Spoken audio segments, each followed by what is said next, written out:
What's up, everybody? Welcome back to TD Fans Talk. What's up, guys? I see y'all in the chat section already. Oh, we late night before we go to bed, y'all. Yo, what's up, TD? What up, 8K Slider? Joe Crotwell, what's up with you, man? What's going on, TD? Still working out, dog? Help me understand what that means. Or did you quit?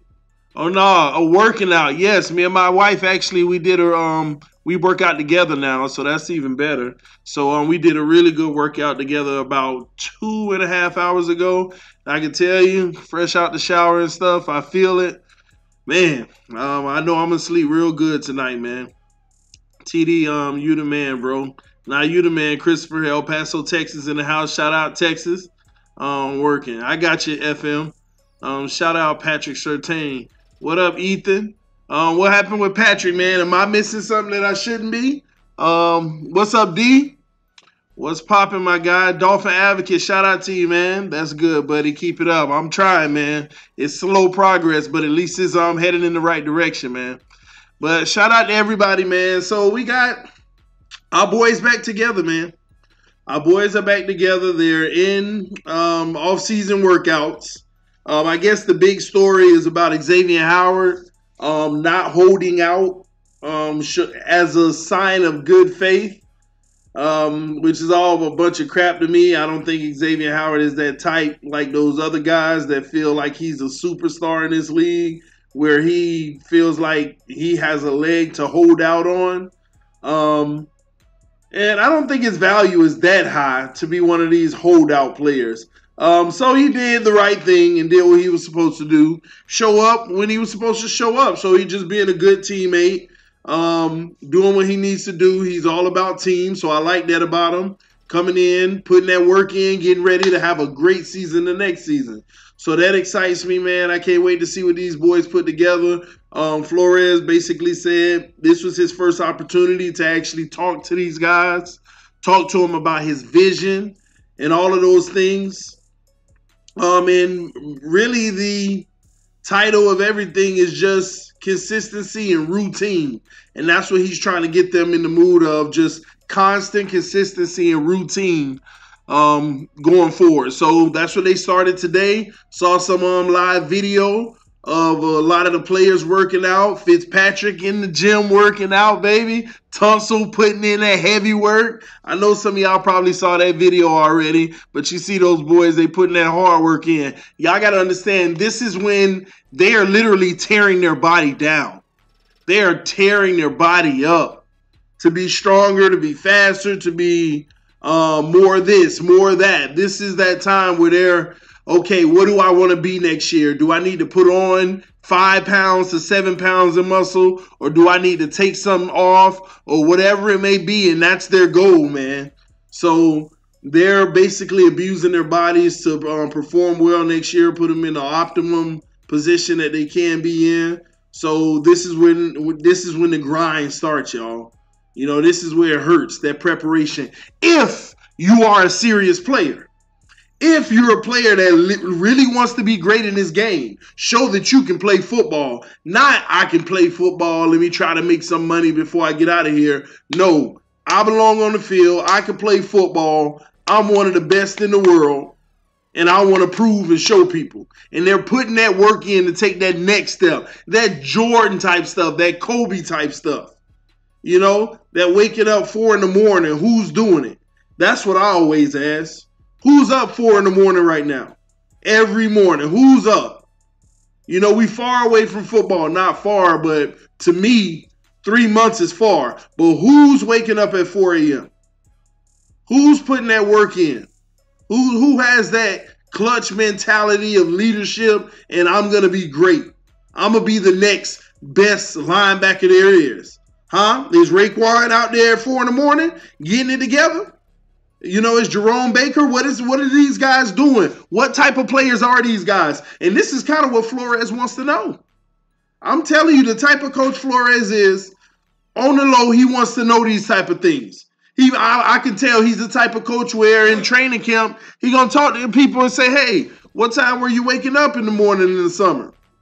And everybody who say 6, he might mental clock. That's good, but I think they ain't willing to do whatever it takes to be successful. I mean, who's up at 4:30? 5. I even give you 5. Who's up? And that's what we knew Cam Wake was up. That's what he prided himself off of, tearing his body down to be the best player he can be and to be able to go hard on every play. But we don't know. That's the one thing we don't know about the players on our roster right now. We knew who Cam Wake was. We knew who some of these guys were. Hard workers, some of them. But with the youth movement that we have now, we don't know. We have no clue.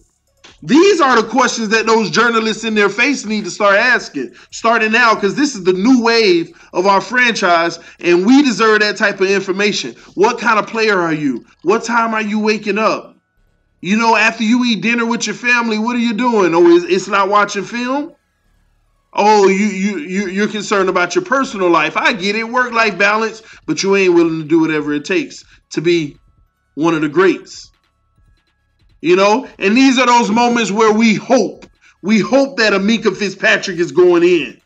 We hope that Xavier Howard is going in early in the morning, putting that work in all day, perfecting their craft, repetition after repetition after repetition, second nature repetition. Who's doing it? And that's the question we have to ask. Our future, are they doing it? Laramie Tunsil, we calling for you. What are you doing at 4 or 5 in the morning? Xavier Howard, Minka Fitzpatrick, Bobby, are you that guy? That's what I want to know from these players, man. That's the type of stuff. When I get the opportunity, I'm in front of them. Those are the type of things I'm asking. Because if you know the answer to that and they not about it, do you really re-sign Xavier Howard if he ain't about that life? That's the stuff that make a difference. That's the stuff that make a difference, man. Or do you let him walk? What's up, Chad? Shout out to you, man. Shout out to you, Ronnie Grooms.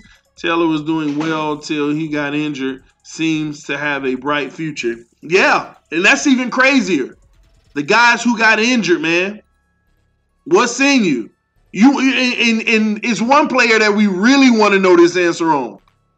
There's one player we really want to know the answer on. Y'all hit me up in the comment section, man. What player do you think that is that we really want to know that answer on?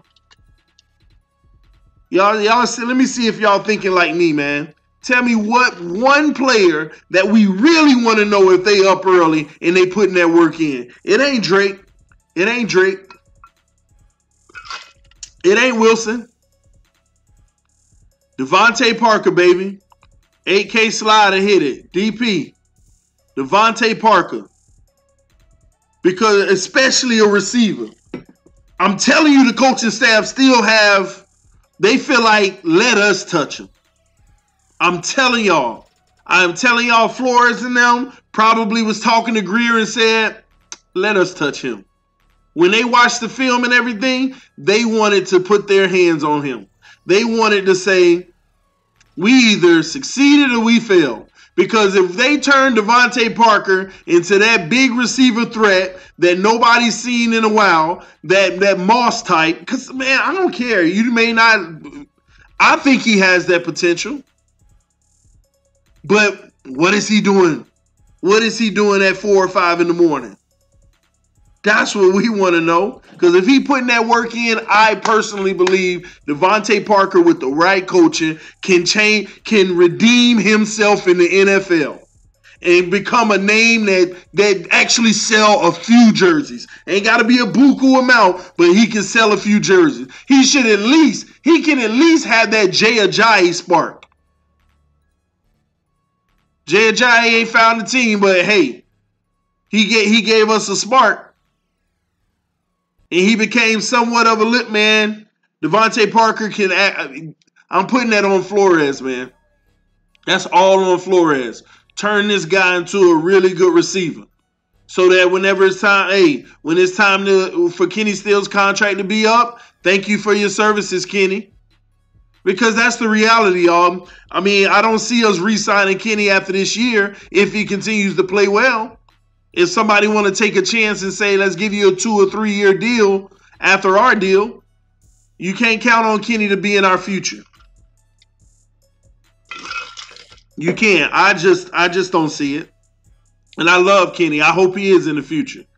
But I'm telling you, man, we watching Devontae Parker. But y'all got a good point. Grant and Wilson, too. They in that same boat. And let me tell you why. They both coming off injuries. They are both coming off injuries.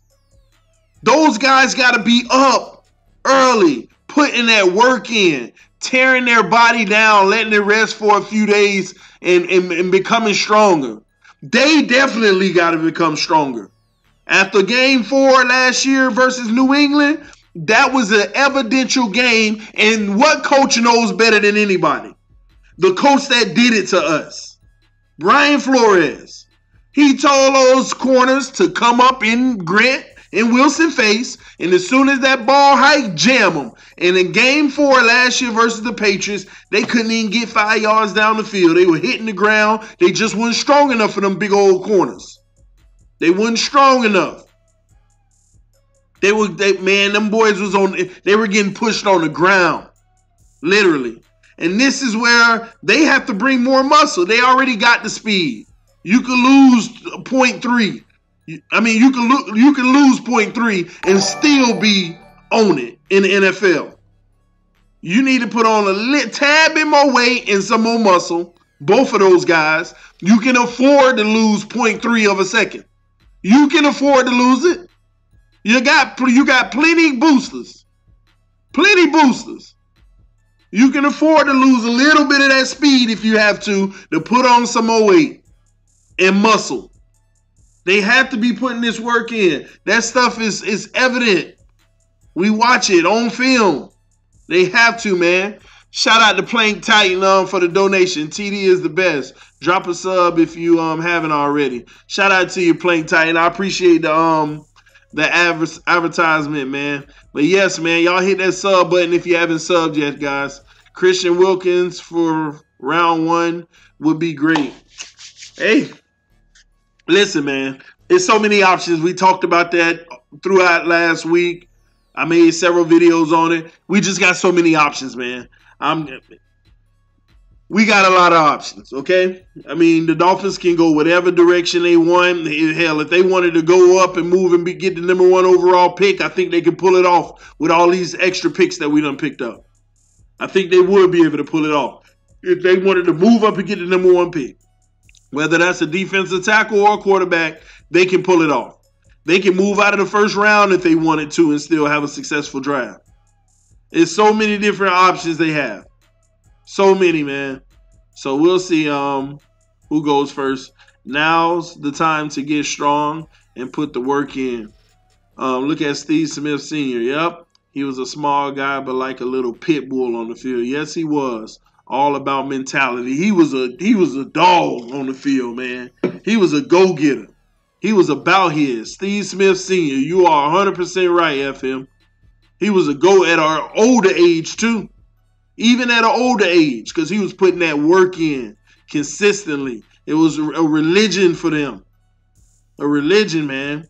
Been here since 1.2K. Shout out to you, Plank, man. It's been a while, man. And it ain't even been a year yet, but I'm saying it's been a while. We got about 2 months, I think. I go look at it again. Until it's 1 year for the channel, man. And we might actually hit like 4,000 subscribers within the first year. So we'll see, man. I'm excited about it. Albert Wilson to Oakland plus a 3rd and 4th for Raiders' 24th pick. Albert Wilson to Oakland plus a 3rd and 4th. Ugh. For Raiders' 24th pick. Oh, for a first-round pick. 8K slider, those type of moves, man. If that was presented right now,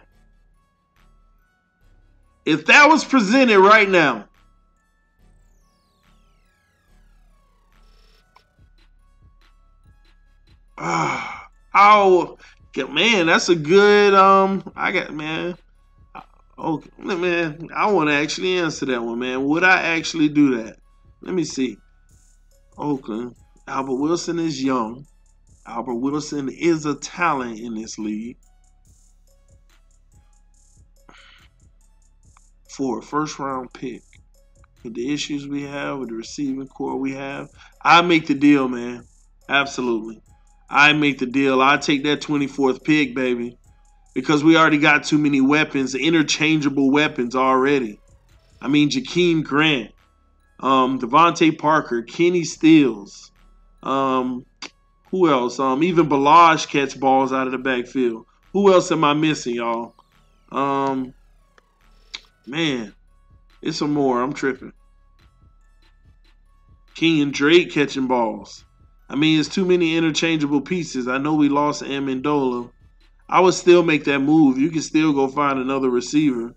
Yeah, I would definitely make that move. That would be sweet. If we had that opportunity, I would go for it, man. What's the deal, TD? What's up, LA Sports Talk Champion Talk? If there's another game-winning play for subs, will increase by thousands like last time. Best moment so far. Yes, it was, Ethan, man. It led to some really fun things for me. Matter of fact, I'm going to do that tomorrow. I need to call the Dolphins organization because they said that whenever I move to Florida, I just need to get in contact with them so I can host the Dolphin Daily Show. So I definitely want to do that. Give them a call for the next time I'm going to be down and see if I can come in and film it. And that'll be pretty cool, man. Another thing to say I experienced, especially with the team I love, man. We have 2 third and 2 fourths. Yeah, I get all that. I think if we can move up in the first, I'm telling you, I would love it regardless. But I want to get 2 players in the top 15. I'm just telling you now. And I ain't gonna stretch this out too long tonight, but I do want to talk to y'all about what I think a good plan would be for us as well, and what I think might be an option that you might see us actually do in this draft. So like I've been saying, I've been throwing out all kind of scenarios before to y'all guys, and I'm looking forward to the Dolphins flipping a lot of these picks. I think they're going to be flipping a lot of these picks. I want to see them flip a lot of these picks. Let me put it like that. I definitely want to see them flip a lot of these picks.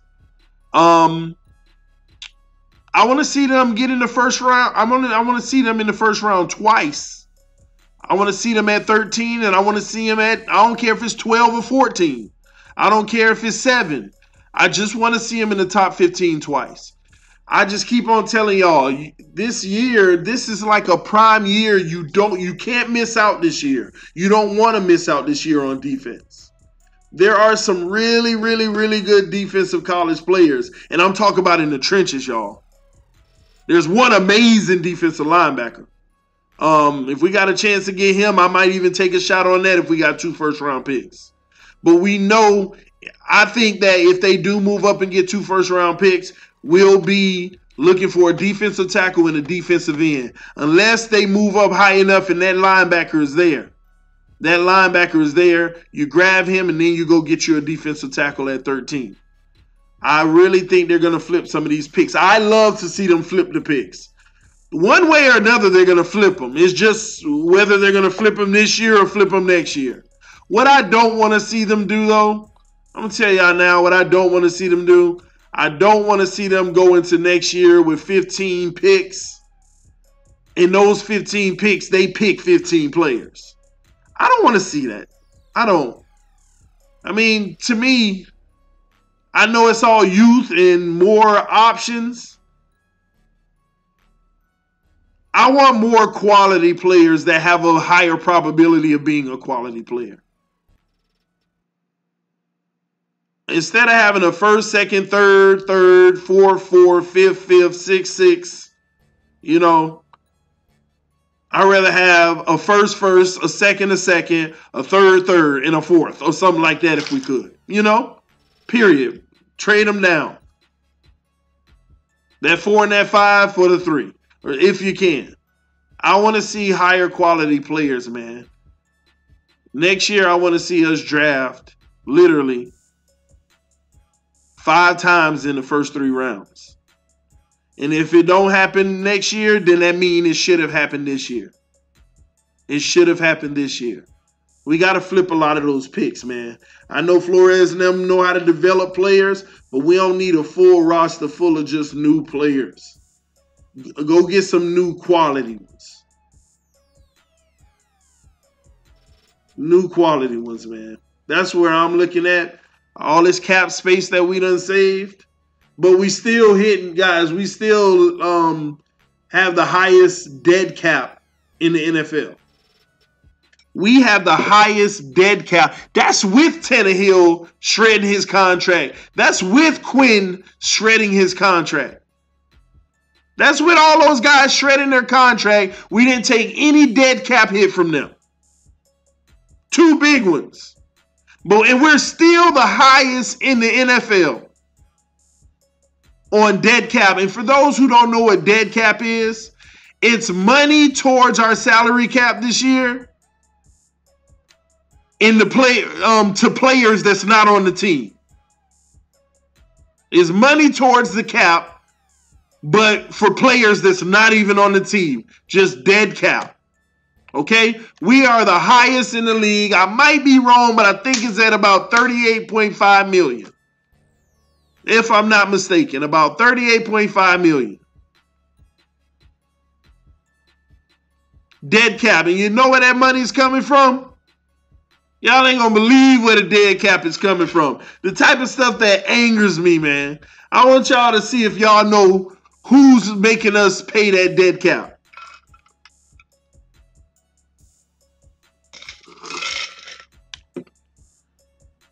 Look at his age trade before another team realize it. Yeah, Kenny would be a real good trade asset. Sue, hey Sky, you hit it right on the head. And Dominican Sue is still hitting us hard. And I can't even quote the amount, but I want to say it's about $15 million from Sue. Even 2 years after this man is off our team. 2 years after he was off our team. He's still going to be hitting our cap. For $15 million dead money. Branch, yes, you're correct, Richard. We even getting a hit from Branch. Andre Branch. We also taking a little baby hit from Frank Gore. We're taking a baby hit from Sitton. Josh Sitton. I don't know if we're taking a little hit from Amendola, but something makes me think that I can remember about $1 million. Because what we did, we gave players, here's what we do. We give players contracts like 2 years, $12 million, right? This is an example. We'll give a player a contract that says 2 years, $12 million. But they guarantee $8 million of the contract. So the first year they make $6 million. The second year they're gonna get $2 million whether you keep them or not. Frank Gore. Same situation happened with Frank Gore. Not those amounts, but same thing. Same thing happened. We'll give him a contract for $20 million. 2 years, $20 million. $10 million per year, but we'll guarantee $13 million.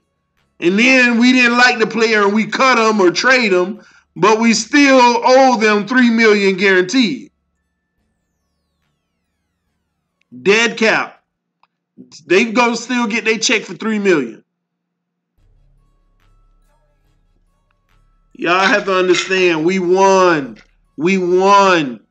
This free agency, this little unrestricted free agency period, Dolphins are huge winners.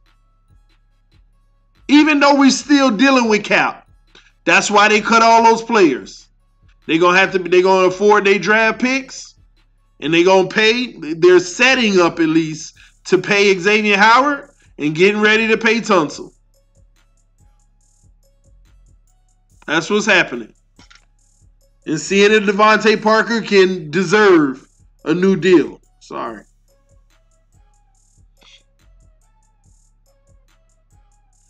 What do you think of Jalen Davis at outside? I'm telling y'all, man. See, and you're not gonna like this answer. He's another answer. In this draft, it's loaded. I'm telling you, even on the defensive line, there's 10 guys I love.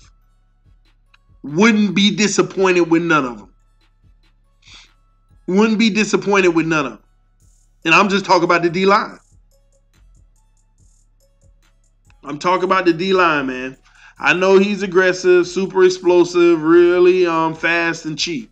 I get all that.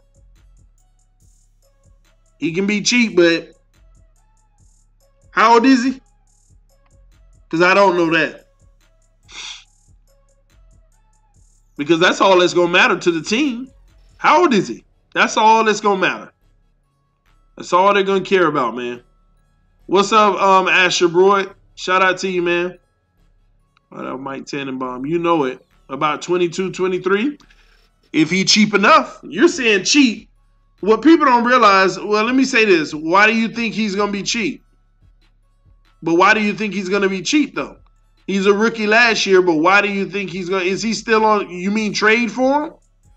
Because if he was a rookie last year, did he get his contract? Did he get a rookie 4-year contract? Not saying I agree or disagree, but you think Ryan Fitzpatrick is going to bring the best out of Parker? He going to put it up there to him. He going to leave it up to Parker.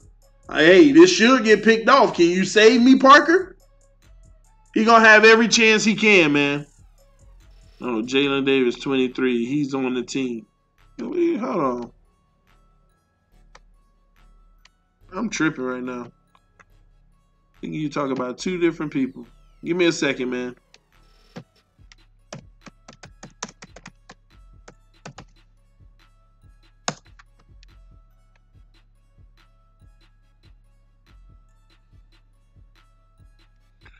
Hold on. One moment, man.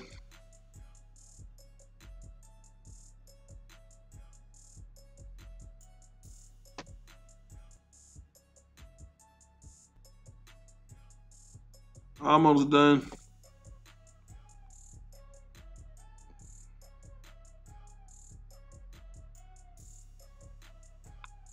Okay, I got it.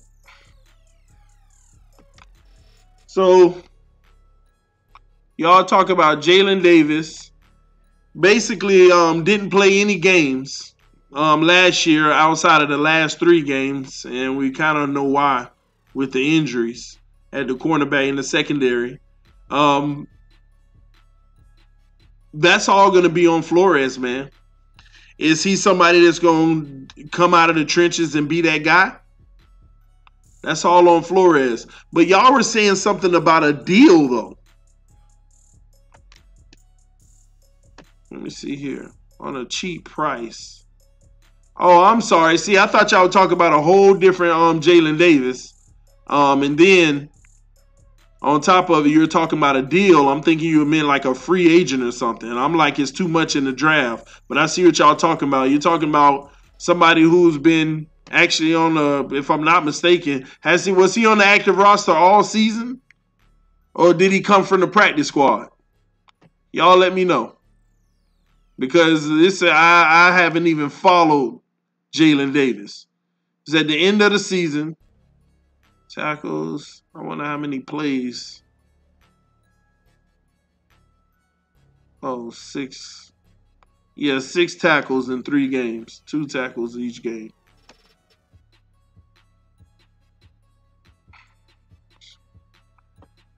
My concern, though, once again, like most of them, is his size, man. That's my concern. And that's probably why he's not really getting that big shot. Practice squad, halfway. I figured. That's probably why he's not getting that big shot. He's 5'10". That ain't terrible. But, I mean, in today's NFL, they're looking for that 6-footer if they can. With speed. So I don't know. He's just somebody who's going to have to work his way up and be able to prove to us.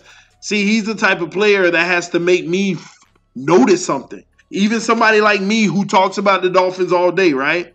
I'm supposed to know about the Dolphins in and out. Not no practice squad player. You know why?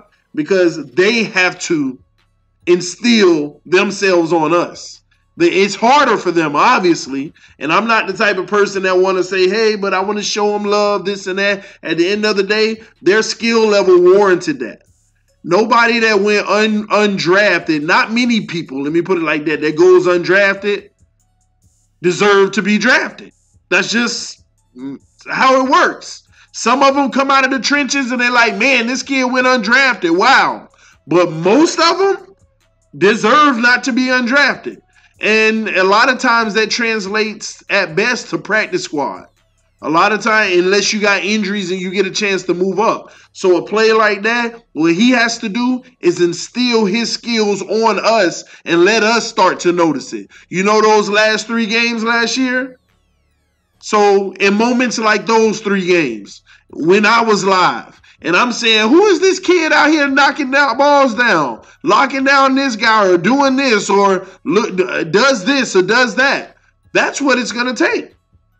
Because outside of that, any fan ain't going to show the love or interest.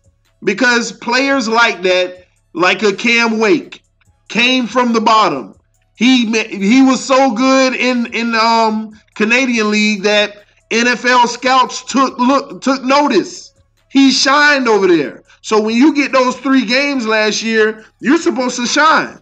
And when you come into training camp every day in practice, being on the practice squad, you're supposed to shine like you're a starter. And the coaches are supposed to notice that. And the coaches are supposed to ultimately allow you to make that 53-man roster if you that guy. So at the end of the day, not even worried about him. That's his job. He's not a player that I say, this guy we develop, we bring up from the practice squad. I'm sorry, that's just how I feel about it. That's where I take my lines on it. Those positions are reserved for players that when preparation meets opportunity. I'll just say that. Those positions, those players on the practice squad, they have to have preparation meet opportunity moment.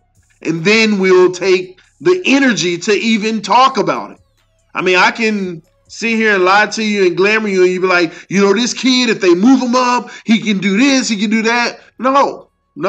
You know, and I'm just keeping it 100 with you. So I don't want to disappoint you on my answer. That's just how I feel about it. Zach Thomas, who is only, whoa, we're past it.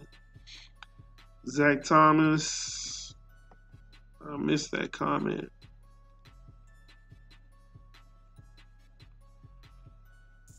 Unless the cat is like Zach Thomas, who is only 5'11", it's possible. Yeah, but on the outside playing corner, because he's a cornerback. From what I saw, on the outside, Zach Thomas is a linebacker. He don't have to be as tall. I mean, his job is to get low and lay that hat anyway. You know? But you're on the outside in physical receivers. Devontae Parker just catching balls all over you in practice. That's probably why he ain't on the field. Devontae Parker just out there in practice. And can we put a real corner over there so Devontae can be roughed up? You know, that's where he knows Zach Thomas. I can tell you that now. We would have known. Last 3 games, I realized him and started to think maybe he will come into the light. Well, if he come into the light, the beautiful thing is, then we'll see him. Until then, maybe he will. You know, that's on those players. Players like that, their story has to transform, and then we're like, yes, we can be proud of this story. But until then, you'll be wasting your energy on any and everybody because majority of them, they belong on the practice squad at most. And congratulations to them. They can make a fair little income for their family, you know? And that's what's up. Doing what they love, playing football. Granted, there ain't many Zach Thomas types coming through every day. No, it's not. These rebuilding years are going to be more exciting than the past 6 years. That's the crazy thing. Yes, it is. Trust the process. But I wonder how many years y'all think the rebuild is. How many years do you think this rebuild process is? Y'all let me know in the chat section. How many years do you think this rebuild is?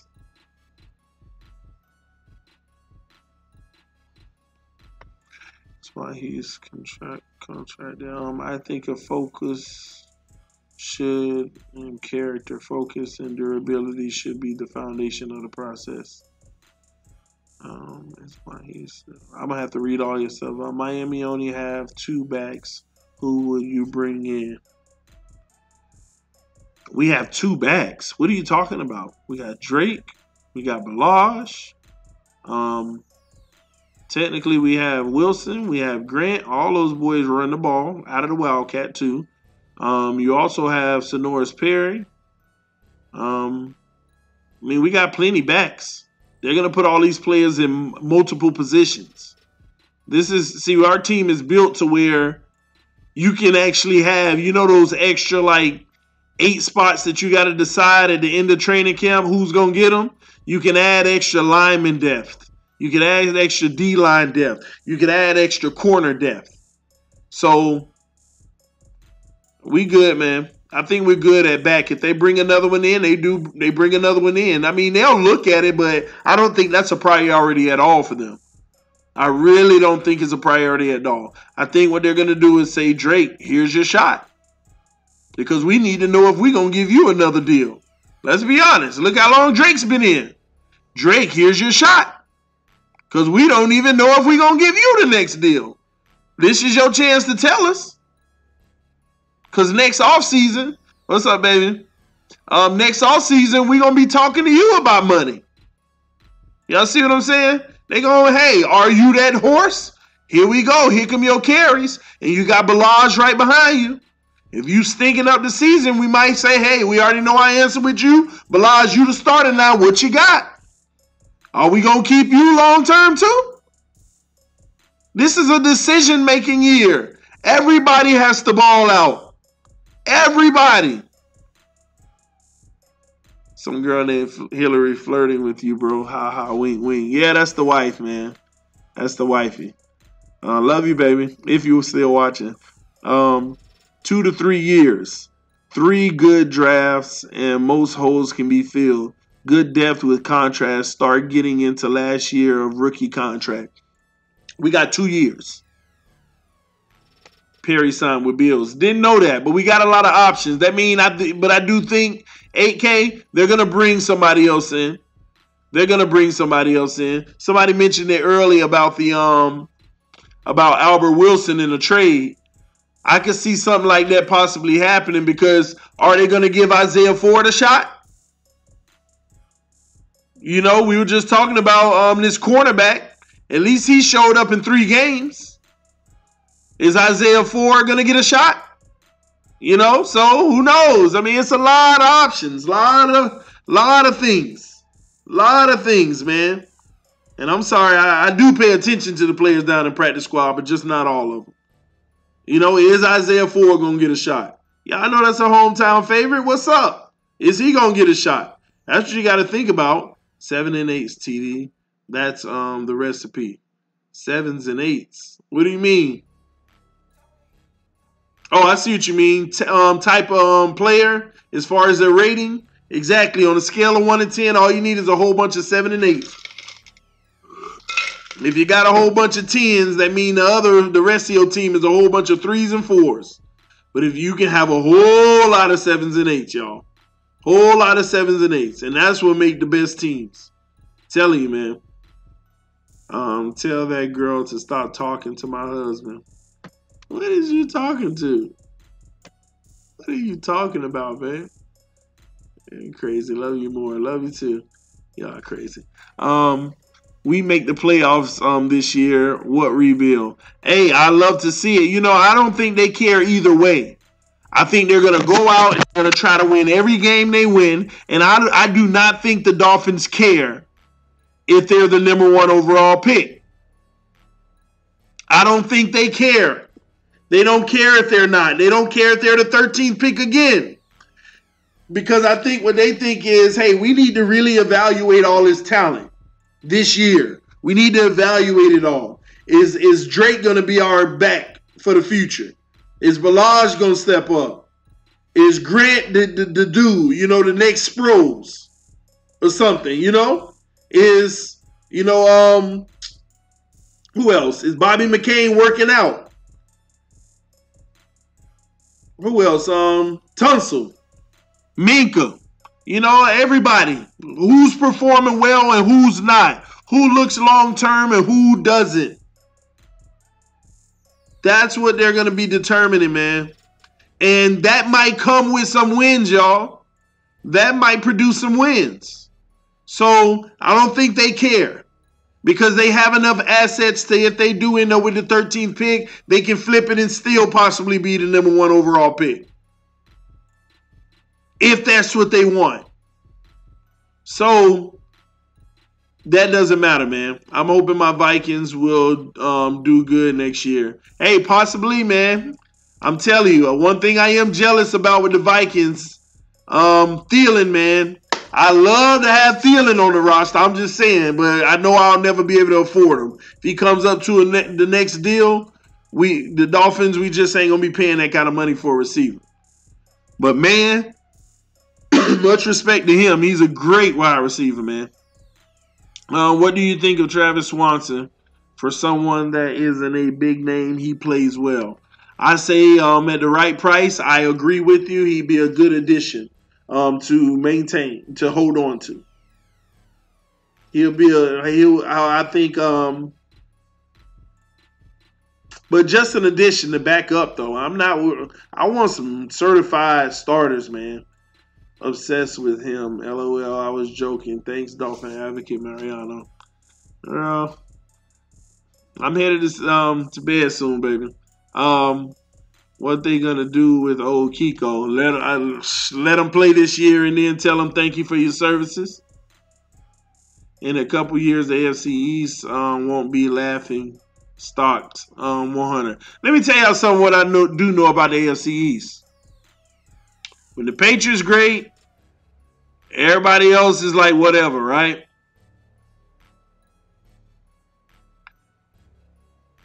But with the Gronk era gone,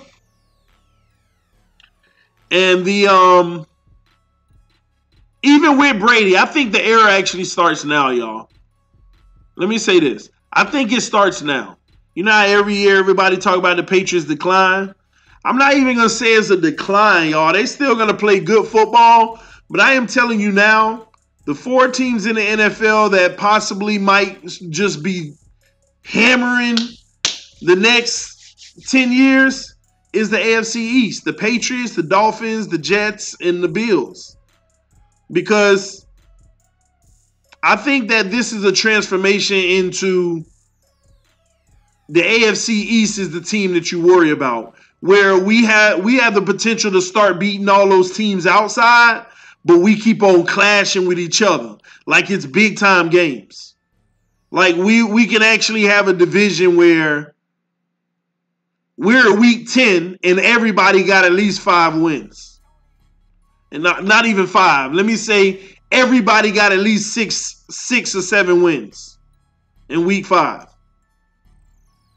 And I think that just because the Dolphins are making the right moves and we're getting better and we can see where we're headed, we know what we're trying to do. Let's see if it works out. We're finally going to commit to it. The only problem that we always have is anytime we start making shifts like that, the rest of them make the shifts too. Buffalo start looking better. The Jets start looking better while we're looking better. And then I personally feel like a lot of times we beaten a lot of other teams outside of the division, but we split with the Jets. We split with Buffalo. And God forbid New England beat us twice. We like scrap everything and start over with a whole new approach. This is like the last 20 years. Like the last 20 years. Instead of continuing to work on playing good football, but I think as our coaches right now, they know what consistency means.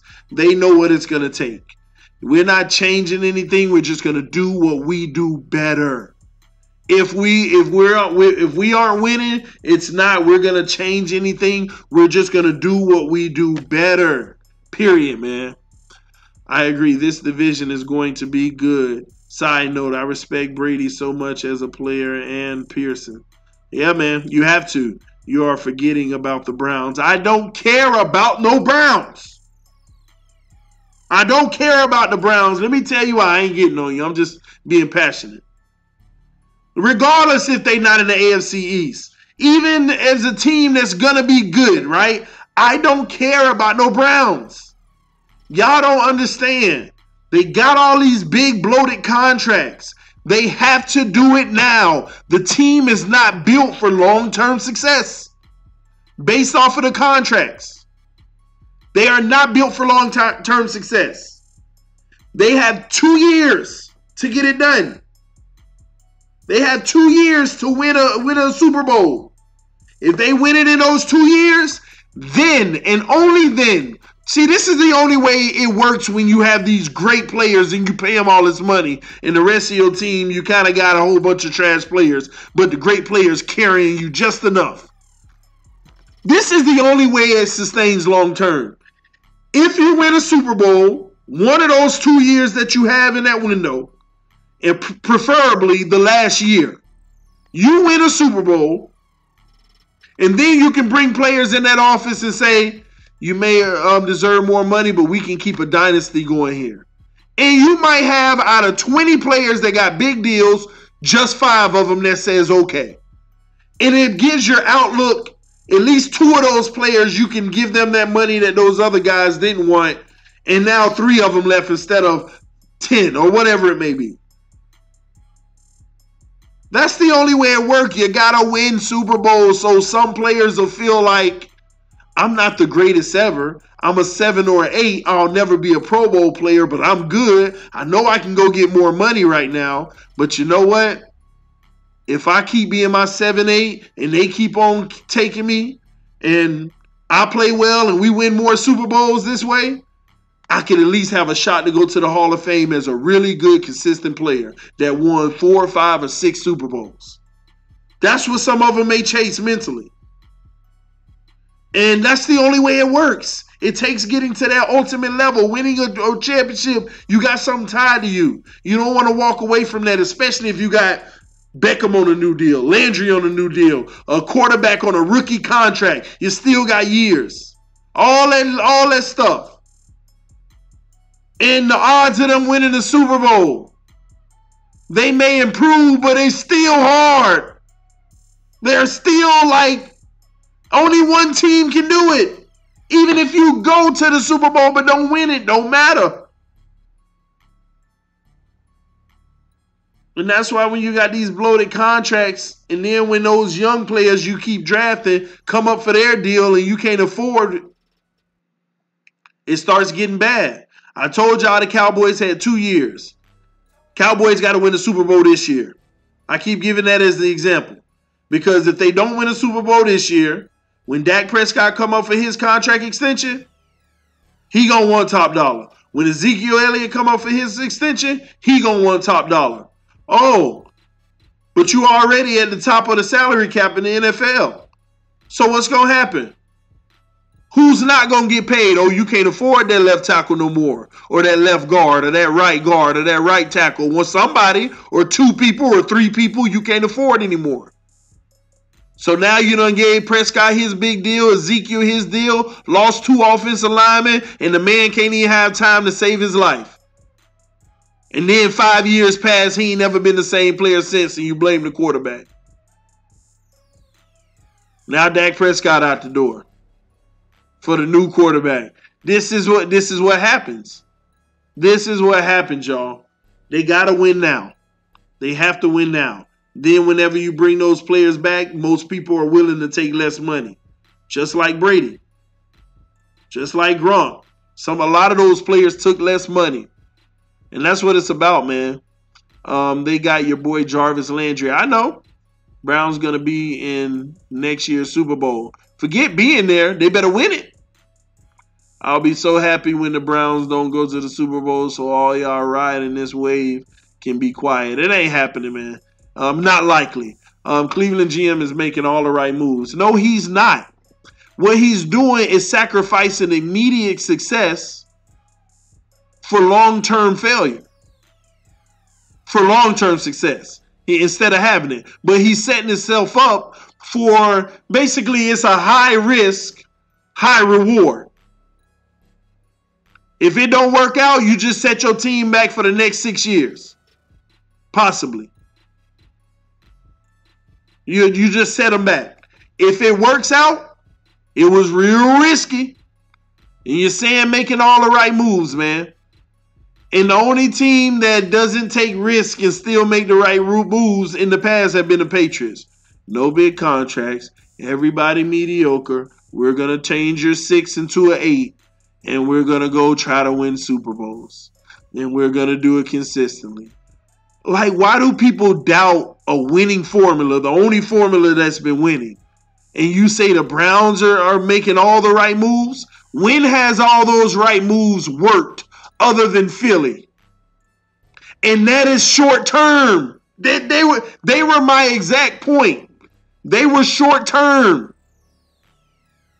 I said it then. Even Philly, short term.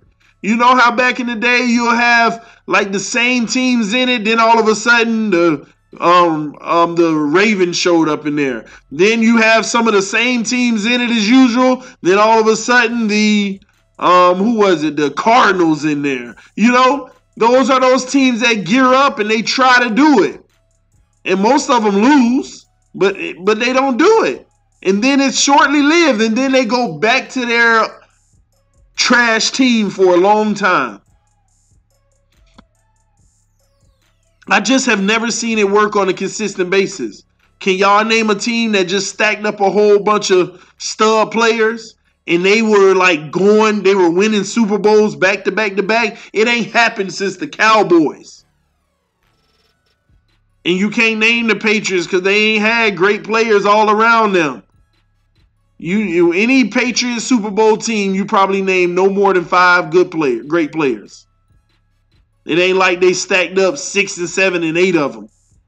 You probably can't name more than 4 or 5 on any given Super Bowl roster. Name me one team that's done it.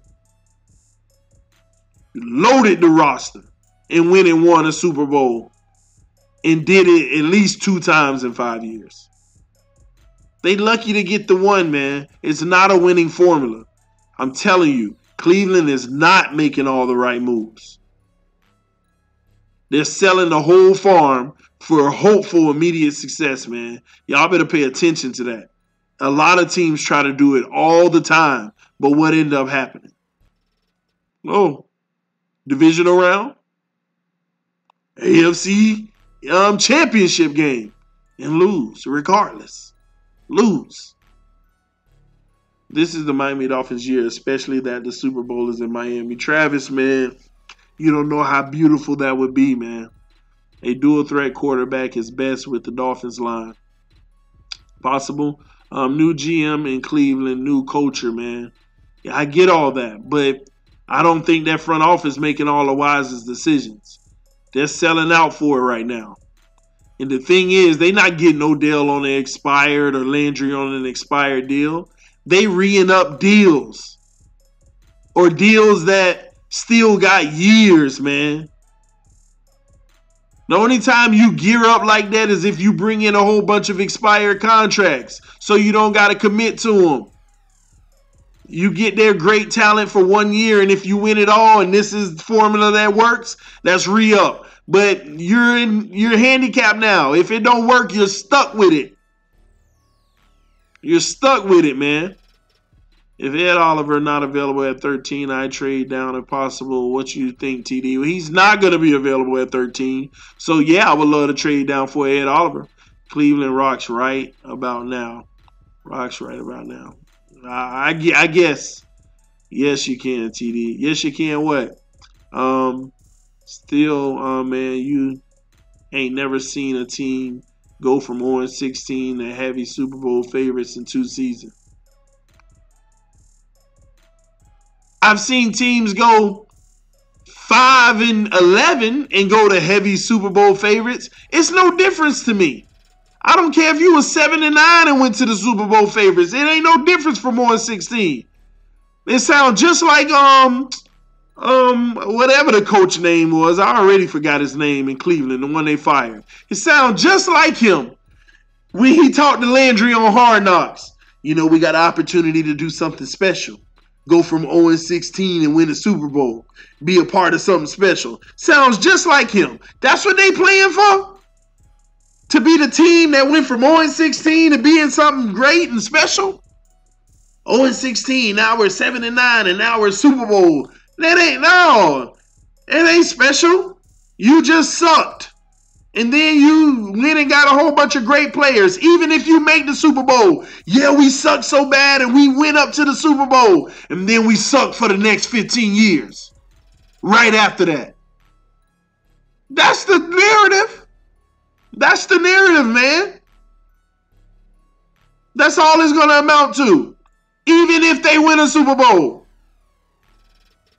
We went from terrible to winning a Super Bowl, even though we sucked the next 15 years, but we won one. I mean, if that's what you want, to jump in there, hey, I got one. I'm good for 40 years. Let me take my fan base on, oh my gosh, for 40 years. And I'm going to jump in and get one and then take my fans for another 40 years. The crazy thing for the Miami Dolphins, it's been more than 40 years. 47 to be exact, if I'm not mistaken. Correct me on the math. It's been 47 years. I don't want no dabbing in and out. I want to win Super Bowls on a consistent basis because no better franchise to do it than the Miami Dolphins. Period. Browns Super Bowl favorites. Okay. Doesn't matter. Doesn't matter, man. Does that mean they're going? I wonder. I should look up who the football favorites were, the Super Bowl favorites at the beginning of every season for the last 10 years. And I wonder if they even went. Because I can tell you one team that didn't go because they always talk about it every new year. Are you shocked? All on ESPN and stuff. Are you shocked they don't have the Patriots as the Super Bowl favorites? Oh, I'm not shocked. You know, every year people say they're falling off a cliff, but then they end up being right back there. They say they have the 7th best odds to go. They're not even a favorite. And look what happened. Almost every year. It don't matter that they the favorites. That's Vegas. Vegas ain't right all the time. Why you think people win money sometimes? Trust me, everybody that gambled done won before. They done won before, man. Didn't they say we were gonna win 3 games? And all those issues we had, we won 7? Do you know what we went through? And we still won 7? They say we were gonna win 3 games. Worst odds in the league. But it looked like we were the middle of the pack, not the worst. They say we would be the worst team in the NFL, and we ended up 13 from the bottom. 13, not number 1 way down at the bottom. 13. Better than 12 teams last year. I don't pay attention to all that. What top prospects are most likely to drop to 13? I wonder, and are Finn's front office playing the best player available game at this point or sticking to their guns? They're going to go, first off, let me answer the second part because I went through the prospects in another video, so I don't want to drown people. But they're going to go best player available at that position. So to make sure you don't get that twisted. In the first round, that is, because you're talking about the first round. Because in the first round, you might have the best receiver in the country coming out. And the 3rd best guard in the country coming out. We're going to go with the guard. So best player at the position need we have is what Miami's going to do. Who's the best player? Who's the best player up? We don't have that need at all. Because we have so many needs that we can use the best player up mentality for the positions that we need them for. Now, when you get into, you can do the same thing in the second round, but when you get into the third round and fourth round and fifth, sixth, seventh, then it's just best player available, because you grab the best player available because they can turn out to be higher probability of turning out to be an asset for you long term, or even a guy that emerges. You don't go need, because everybody in those rounds aren't guaranteed in the NFL. Your third, fourth, fifth, sixth, seventh round picks aren't like guys that are guaranteed to turn out to be NFL football players. They're not. They'll make a rookie contract and might not see another game 3 years in or 4 years in. So I'm telling you now, man, they need to take the best player available at the position needs we have. Since there are so many needs, that's fine. And then in the later rounds is best player available. Third and out. So that's how I think it's going to go. LeBron neighborhood, I know for a fact the Browns tanked. Right? You live in LeBron's neighborhood. Y'all talk about something else. But, man, this TD fans talk, man. Hey, TD, but people lose more when they win. More than they win when they gamble. Yeah, I know. You're right. You're right. People do. That's why casinos make money. That's definitely why they make money. But that's how it works, man. But still, everybody that has gambled has won before. That's why all those favorites and stuff ain't always accurate. It's not always accurate. But this TD fans talk, man. I'm about to head to bed, guys. Just before midnight. We're on the East Coast. I know some of y'all Central and West Coast time, so it's a lot earlier for y'all. But yes, man, time to lay it down. Like I said, it's TD fans talk, baby. And like my shirt say, I keep wearing this one.